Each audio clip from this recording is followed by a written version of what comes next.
तू हबीब रब करीम है, तेरी नूर सब से कदीम है।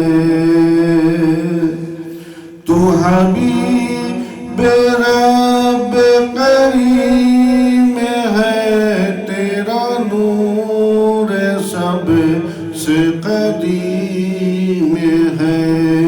तेरी अज़मतों का है तर्जुमा, तेरी अज़मतों का है तर्जुमा।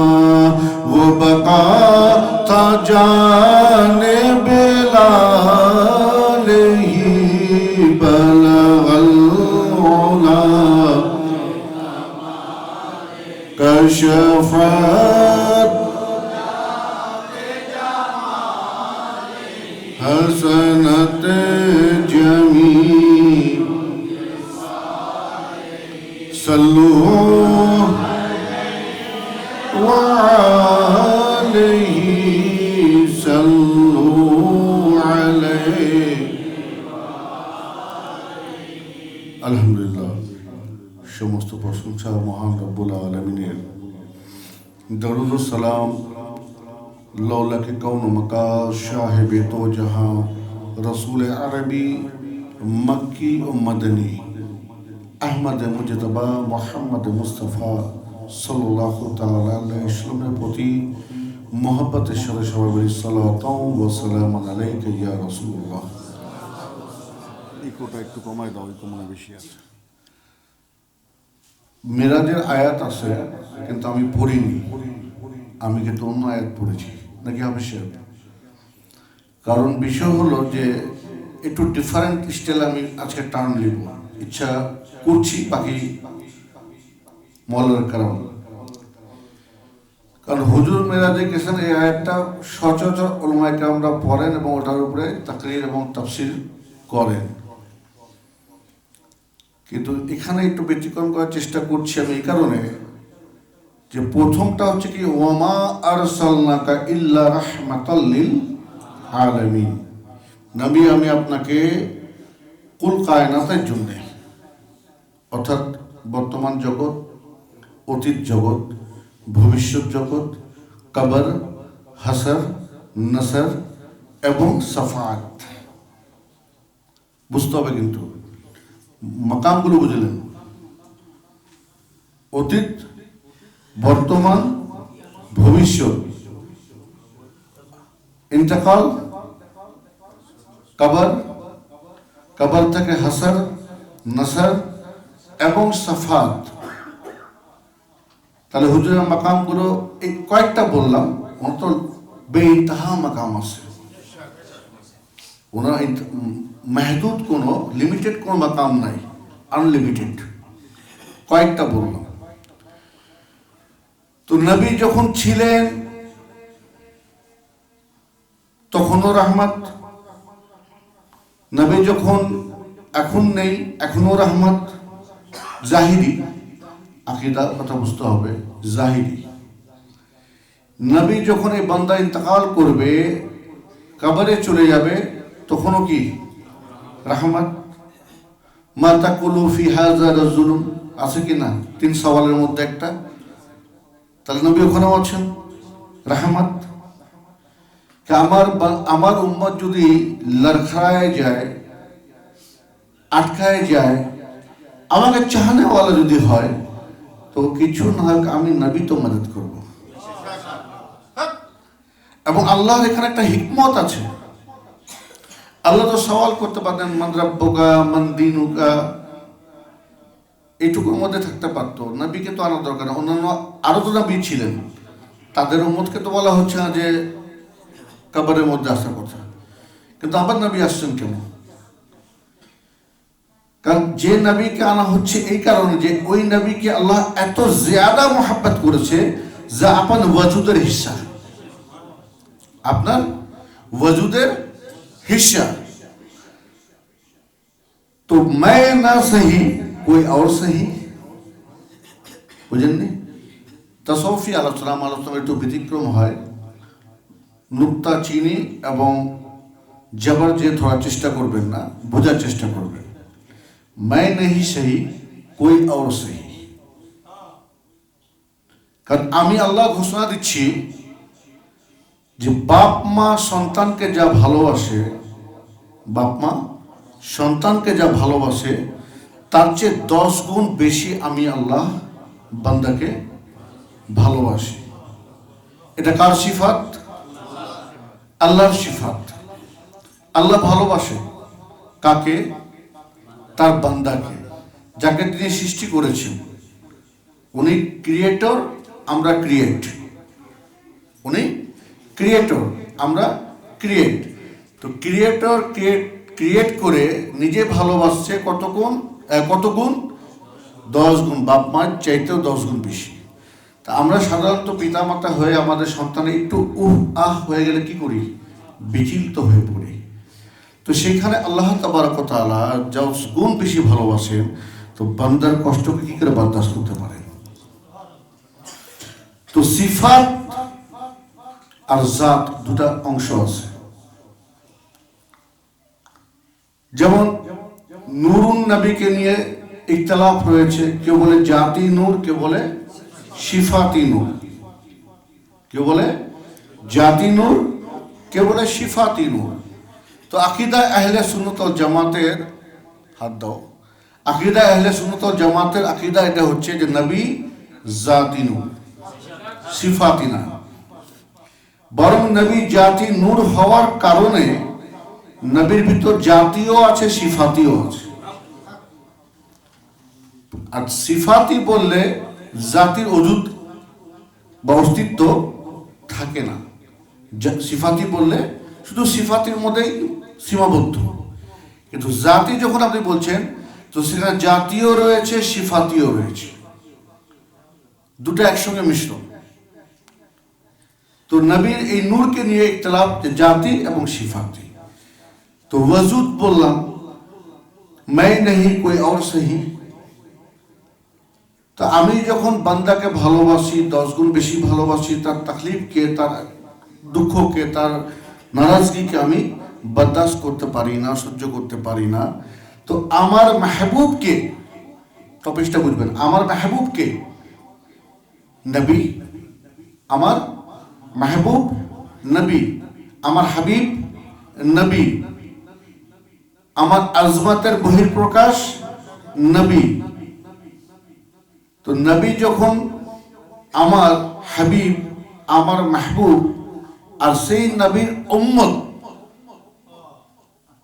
সেই নবীর উম্মত, তা আমি যেভাবে ভালোবাসি আমার বান্দা হিসেবে, তা আমি সেই সিফাতটা এবং সেই জাতটা আমার হাবিবের মধ্যেও দিয়ে দিয়েছি। সেই জাতটা এবং সিফাতটা আমার হাবিবের মধ্যেও দিয়েছি, যে আমি যেভাবে বান্দা হিসেবে ভালোবাসি, হাবিব আপনি উম্মত হিসেবে ভালোবাসি। আমি আল্লাহ বান্দা হিসেবে ভালোবাসি, আর আপনি নবী উম্মত হিসেবে ভালোবাসেন। কেন? যে আপনি আমার থেকে জুদা না, আর আমি আপনার থেকে জুদা না। তা আমার যে আলম, আপনারও সে আলম। যখন আমি বরদাস্ত করতে পারি না, তো আপনি কি করে বরদাস্ত করবেন? আর যেহেতু আমি আপনাকে অধিক ভালোবেসেছি, যে ভালোবাসা আমি আপনাকে দিয়েছি, অন্য কাউকে আর দেইনি। তো আমি ওয়াসিলা করে দিয়েছি সব জায়গায়, আপনাকে জরিয়া করে দিয়েছি সব। আপনার মাকামের হাদের যে ইন্তাহা আছে, এটা তো লা ইন্তাহা। তা আমি ওইখানেও দিয়ে দিয়েছি। কেন? যে আপনার উম্মত যদি পরেশানির আলমে পড়ে যায় সওয়ালাতের ক্ষেত্রে, তো নবী আপনি কি বসে থাকবেন? ব্যাপারটা কি বুঝতে পারছেন? এটা তাসাউফি আলোচনা, শরীয়তের সঙ্গে মিলবে না। এটা তাসাউফি আলোচনা, এবং আমি আপনাদেরকে ডিফারেন্ট স্টাইলে বোঝানোর চেষ্টা করছি। তো ওই কারণে এই জন্যে লাগানো হয়েছে মা তাকুলু ফি হাযা রাজুলুন। নবীকে দেখায় বলা হবে এই ব্যক্তির সম্বন্ধে তোমার আকীদা এবং খায়ালাত কি। তাহলে নবী যখন ছিলেন তখনও রহমত, নবী এখন নেই তখনও রহমত। কেন রহমত এখন? যে নবী নেই, নবীর রাসূল আছে। নবী নেই বা হায়াতে উনি নেই, কিন্তু নবীর ওসুল আছে। সে ওসুলটা কি? সবচেয়ে বড় ওসুল হলো কোরআনুল কারীম। সবচেয়ে বড় ওসুল কোরআনুল কারীম। কে নবী না আসলে কোরআন আসতো না। নবীর উপর কোরআন এসছে, নবী আমাদেরকে দিয়ে গেছেন, সকল জীবন বিধান ওখানে বিদ্যমান রয়েছে। এটাকে কেউ অস্বীকার করতে পারবে? তা এটা কি রহমতের অন্তর্ভুক্ত না? এটা কি সরকারের একটা এনায়েত না, রহমত না? পরবর্তীতে আসা আরো রাসূল ওইগুলোকে ব্যাখ্যা বিশ্লেষণ যখন করে আমাদেরকে বুঝিয়েছেন, যেটা আমরা পেয়েছি, আমরা পাইনি, পর্যায়ক্রমে এসছে আমাদের কাছে হাদিস রূপে। সেখানেও আমরা কি আমাদের structure of Islam, life of ইসলামের যে ক্রাইটেরিয়া সিস্টেম রয়েছে পেয়ে যাচ্ছি। তো ওটা কি রহমত না? তাহলে বর্তমানে রহমত। যখন থাকবেন না, চারজন কাঁধায় করে নিজে আপনার ঢুকাই দিবে ভিতরে, তখনও নবী রহমত। হাসর নাসর আর এদিকে সাফাত তো বুঝতে পারছেন, তার ব্যাখ্যার দরকার নেই। এ তো গেল অতীত, বর্তমান, ভবিষ্যৎ। আচ্ছা, নবী যখন ছিলেন না তখন কি রহমত ছিল না? প্রশ্ন উত্তর দিবেন। নবী যখন ছিলেন না তখন কি রহমত ছিল না? তখন রহমত ছিল। যদি রহমত নাই হতেন, তা হযরত আদম আলাইহিস সালামকে সৃষ্টি করার পরে কি দরকার ছিল আল্লাহ তাবারক ওয়া তাআলার যে নূরে মুহাম্মদকে, নূরে আহমদকে নিয়ে এসে আদমের রূহের মধ্যে দেওয়া? তাহলে এখানেও রহমত। যেখানে সৃষ্টি শুরু সেখানেও নবী রহমত। আর এই 3 স্টেপ তো আপনাকে বললামই। তো রহমতের থেকে টান আমি এই জন্য নিব যে আজকে আমরা যে বর্তমান সময়ে নামাজকে নিয়ে যারা খুব বেশি পাইকার হিসেবে, পাবন্দি হিসেবে এবং এটাকে নিয়ে টানাটানি করেন, বেশক নামাজ মুমিনের জন্য কি মেরাজ। আসসালাতু মেরাজুল মুমিনিন। সালাত হচ্ছে মুমিনের জন্য মেরাজ। তো নবীর মেরাজ ছিল ডাইরেক্ট। নবীর মেরাজ ছিল ডাইরেক্ট। আর নবী তোহফা নিয়ে আসলেন উম্মতের জন্য, আল্লাহর বান্দার জন্য সালাতটাকে, এবং ওইখানে মিডিয়া করে দিলেন যে আমি তো ডাইরেক্ট দিদারে ইলাহি থেকে এসেছি, তোমরা তো ডাইরেক্ট পাবা না, তো ইনডাইরেক্টটা নিয়ে নাও। তো সেটা কি? ওয়াসিলা, যে আসসালাতু মিরাজুল মুমিনিন, যে তোমরা এটাকে অবলম্বন করো, ধরে রাখো, এবং এর মাধ্যমেই খোদার দিদার হবে। এখন জানতে হবে পদ্ধতিটা, বুঝতে হবে পদ্ধতিটা। নামাজ নামাজের মতো হতে হবে, খেয়াল খেয়ালের মতো থাকতে হবে। যে নামাজ আদায় করেছেন মওলা আলিয়ে কায়নাত শেরে খোদা আলী রাদিয়াল্লাহু তাআলা, যে ওনার পা মোবারক থেকে তীর বের হয়ে যাচ্ছে, ওনার খবর নেই। শহীদে কারবালার ময়দানে হুজুরে হুসাইন স্যার মোবারককে কুরবান করে দিচ্ছেন, খবর নাই। এই নামাজ আমাদের পক্ষে সম্ভব না। কিন্তু এখান থেকে মিসাল আছে আমাদের শিক্ষণীয়, যে নামাজটা কেমন হওয়া উচিত, যেখানে আপনার জিন্দগির সঙ্গে সওয়াল আসলেও, আলমের সঙ্গে সওয়াল আসলেও, কিন্তু নামাজের হালতটা কিরকম হওয়া উচিত সেটা ওনারা বুঝাই দিয়েছেন। তো এই নামাজকে নিয়ে কথাটা কেন তুললাম আমি? আজকেও আমি আশা বসে দেখলাম, আলহামদুলিল্লাহ বিগত দিনেও খেয়াল করেছি, গত বছর পর্যন্ত খেয়াল করেছি, যে শবে মেরাজকে অন্তত কিছু না হলে মসজিদের জায়গায় জায়গায় কি মাহফিল হয়, আলোচনা হয়, কথাবার্তা হয়, মিলাদ ফাতিহা হয়। কিন্তু আজকে আমি আলহামদুলিল্লাহ রানীবাজার থেকে এই পর্যন্ত আসলাম, আমার চোখে কিন্তু পড়িনি কোনো জায়গায়, কোনো মসজিদে। কত আফসোসের বিষয়। বরং আমি মনে করি যারা নামাজের পাবন্দ রয়েছি আমরা, আর যারা নামাজকে খুব বেশি এক শ্রেণীর ভাইয়েরা হাতিয়ার হিসেবে প্রয়োগ করেন, তাদের কাছে আমার প্রশ্ন, তাদের তো উচিত আজকে নামাজ পড়ে আরো বেশি শুকরিয়া আদায় করা বা বিধিব্যস্ত থাকা। কারণ নবী না মেরাজে যাইতেন না নামাজকে আনতেন, নবী না মেরাজে যাইতেন না নামাজকে আনতেন, আর নামাজকে আনতেন না আমাদের মাঝে নামাজ আসতো আর না আমরা পাইতাম। তো ওই সূত্র মোতাবেক আজকে তো আরো বেশি হওয়া উচিত। কেন? খোদার তো শুকরিয়া আদায় করার বিষয় আছে যে খোদা তুমি আমাদেরকে তোহফা দিয়েছ, আর সেই সাথে নবীর শুকরিয়া আদায় করা যে নবী আপনি যে তোহফা নিয়ে এসে দিয়েছেন এই জন্য লাখো শুকরিয়া। না আপনি মেরাজে যাইতেন না আমরা নামাজ পাইতাম। তাহলে এই উপহার পাওয়ার পরে এর হাকিকি কি হক আদায় করা হয়েছে কি হচ্ছে? প্রশ্নটা আমার, এটা আমার প্রশ্ন, মানে ওই স্তরের লোকদের কাছে। যখন পেয়েছেন তো শুকরিয়া আদায় করেন, যখন পেয়েছেন শুকরিয়া আদায় করেন, স্মরণ করেন, খোদার শুকরিয়া আদায় করেন।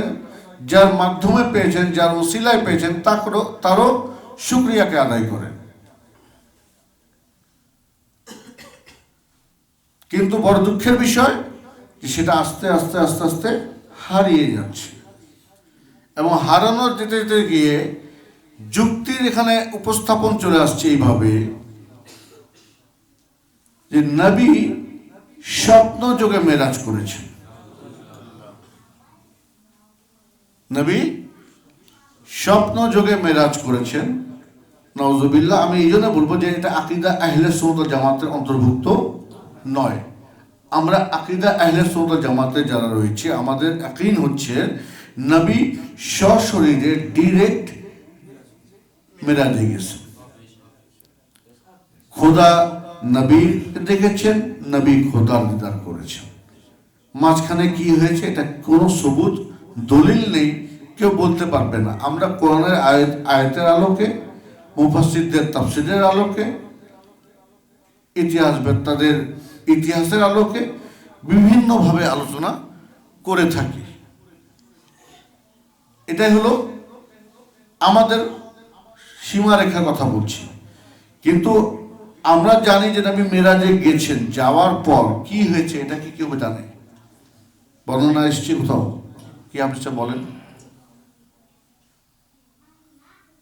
তো ওনারা বলে যে হ্যাঁ এদিকে তাফসীরে যাব না, কারণ লেট আপনারা অলরেডি করে ফেলেছেন। আবার আমি টানলে বলবেন যে হুজুর দেরি করাই দিল। আপনারা আলোচনা শুনবেন, দেরি করে আসবেন, প্রবলেম তো আমার। ডানে গেলেও আমার বিপদ, বামে গেলেও বিপদ, বুঝছেন? আর আমি অত বড় আলেম বলবো না ভাই, খুব ছোটোখাটো মানুষ। আমার ক্ষুদ্র জ্ঞান এবং গবেষণার আলোকে যেটুকু যে তাফসীর আলোচনা বুঝিব আপনাদেরকে বোঝানোর চেষ্টা করি তাসাউফি স্টাইলে। এটাও বলে দিচ্ছি কি স্টাইলে? তাসাউফি স্টাইলে।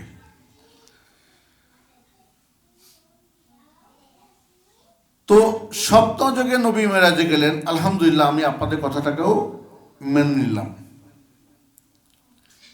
আল্লাহ বাণী কি এটা আমি গত সোমবারে আলোচনা করেছি আমার রানীবাজারে। পয়গম্বরদের স্বপ্ন, নবীদের স্বপ্ন স্বপ্ন নয়, এটা হাকিকাত। এটা স্বপ্ন নয়, হাকিকাত। বরং আল্লাহ তাআলা আমাদেরকে যা দেখান সেটা কোনো ইঙ্গিত সূচক হয়, আলামত সূচক হয়, অথবা ইলহাম বলেন, আলামত বলেন, যাই বলেন না কেন, এই ধরনের ওনাদেরকে দেখানো হয়। এবং যেটা দেখেন তা হক দেখেন।